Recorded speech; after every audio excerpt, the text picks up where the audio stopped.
ایک طرف پوری دنیا کے سپورٹ کے ساتھ صدام حسین تھا اور دوسری طرف اکیلا امام خمینی، لیکن پھر بھی صدام حسین ایران کا کچھ نہیں بگاڑ سکا اور جنگ کے کچھ ہی عرصے بعد صدام حسین نے خمینی کے ساتھ سیز فائر کرنے کی کوشش کی، لیکن اس بار امام خمینی نے یہ جنگ بند کرنے سے انکار کر دیا، کیونکہ اس جنگ سے ایک بہت لمبے عرصے کے بعد پوری ایرانی قوم ایک ہی لیڈر امام خمینی کے پیچھے یونائٹ ہو چکی تھی، جس کے بعد امام خمینی نے اعلان کیا کہ اب یہ جنگ صرف تبھی ختم ہوگی جب عراق کے پریزیڈنٹ صدام حسین کو اس کے تخت سے ہٹا دیا جائے گا، اور یہ اعلان کرتے ہی ایران نے صدام حسین پر حملہ کر دیا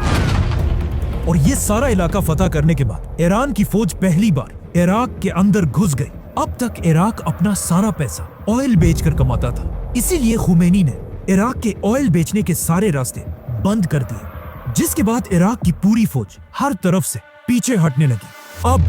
فائنلی صدام حسین ڈرنے لگا تھا، کیونکہ اس کی حکومت کے پاس پیسے بالکل ختم ہونے والے تھے، تو صدام حسین مجبوراً ہر کسی سے، امریکہ، سعودی، کویت، سب سے قرضے لینے لگا۔ مطلب اب صدام حسین کے حالات اتنے خراب ہو چکے تھے کہ ایک دن ایک بہت ہی امپورٹنٹ میٹنگ میں عراق کے ہیلتھ منسٹر نے اپنے پریزیڈنٹ صدام حسین سے کہا کہ مسٹر پریزیڈنٹ، میرا خیال ہے اب ہمیں امام خمینی کی بات مان لینی چاہیے اور آپ کو عراق کے تخت سے ریزائن کر دینا چاہیے۔ یہ سن کر صدام حسین اسے غور سے دیکھنے لگا اور وہاں باقی سارے منسٹر سے پوچھا کہ کیا کوئی اور بھی اس منسٹر کی بات سے ایگری کرتا ہے، تو آف کورس صدام کے خوف کی وجہ سے کسی نے بھی اپنا ہاتھ نہیں اٹھایا، جس کے بعد صدام حسین اپنے اس منسٹر کو گھسیٹ کر ساتھ والے کمرے میں لے کر گیا اور وہاں اپنے ہاتھوں سے اس کے سر پر گولی مار دی۔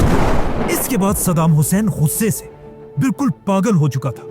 یہاں تک کہ اس نے اپنے ہی کنٹری کے باغی لوگوں پر کیمیکل ویپن سے حملہ کیا۔ آخر جب ایران کی طاقت بہت زیادہ بڑھنے لگی تو سپر پاور امریکہ بھی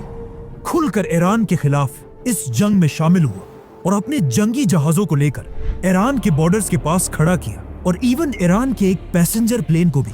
مار گرایا، جس میں امریکہ نے 300 انیسنٹ لوگوں کو شہید کر دیا۔ آخر 8 سال کی خطرناک جنگ کے بعد دونوں کنٹریز نے سیز فائر کا اعلان